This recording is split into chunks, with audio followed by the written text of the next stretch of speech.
All right, here's for our second part of our subtractive process today. We're going to be practicing with an actual landscape. So that's what we're going to start on next week.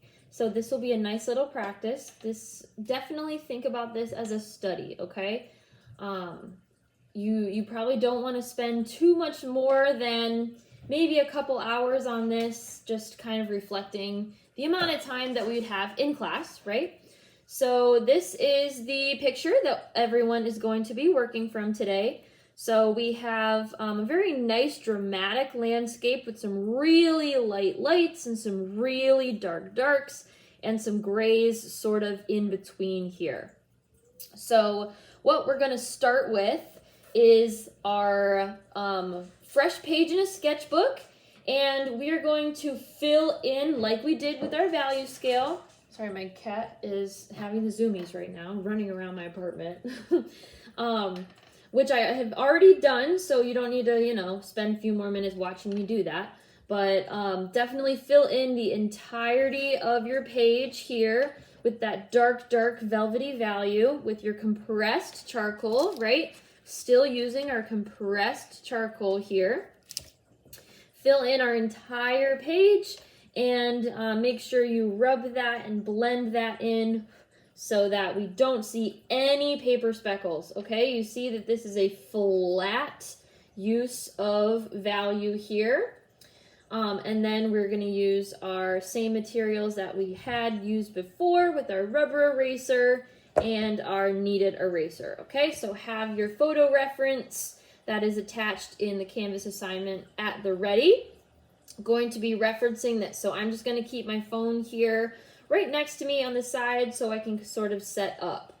So the best thing to do now is to sort of map out where everything is going to go, okay? So we want to sort of make our accounts here with maybe our rubber eraser first with everything lining up, okay? So we have sort of two sides we're working with. This light value here of the river sort of splits it down the middle. And then we have these mountains in the background coming in at diagonals, sort of layered back, and it looks like it comes back into a hazy sky, sort of that overcast, really light white value. Okay, so we have some trees, some dark trees coming up in like these little spiky tops here, and we have a tree coming up. So think about this as an abstracted image. We're starting to look at shapes, okay? So we are starting to take out some of this value first, and it's going to be pretty light since we're starting with our dark. So you can kind of start with your rubber eraser to just kind of outline your shapes of where things are going. I'm just going to do some little squiggly, zigzaggy lines. I'm following my my river here. I know I'm gonna have to take out a good amount of material with the river. You see how it comes like joot, joot, joot. It has like a little like backwards S shape almost. Okay, and everything else should be dark around here. The trees sort of come up on this side. I'm doing little zigzag motions instead of straight lines because that's gonna start to give me the texture that I want with my trees and also help outline the trees quicker. Okay. Now this sort of comes down from this corner here. So big diagonal with this mountain in the background. We have this really hazy mountain coming here. And then we've got another layer. Whoop, another layer here.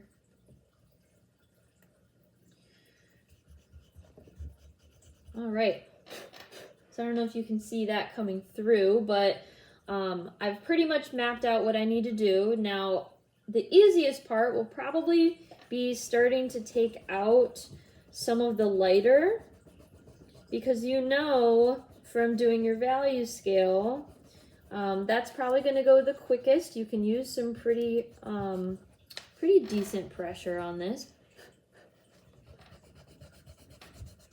Using my rubber eraser and clean it off on my opposite side here. Going around my mountain. Right, so I'm not necessarily drawing lines with my erasers quite yet. That's gonna be later. Okay, remember, you know, I've been saying this little phrase, working general to specific, right? So that means our general shapes, our big shapes, are gonna go in first, and we're gonna slowly work towards our little details, okay? So this is gonna look pretty abstracted once we're done.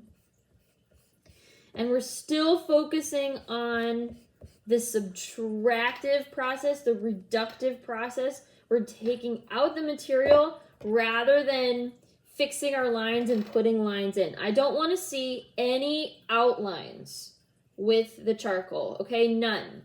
I will take points off if I notice that you're going in back with this, because that's not the point of our technique that we're learning, right? We are learning about the pressure of our eraser and sort of to incorporate that into just into our tool belt of our drawing skills, right?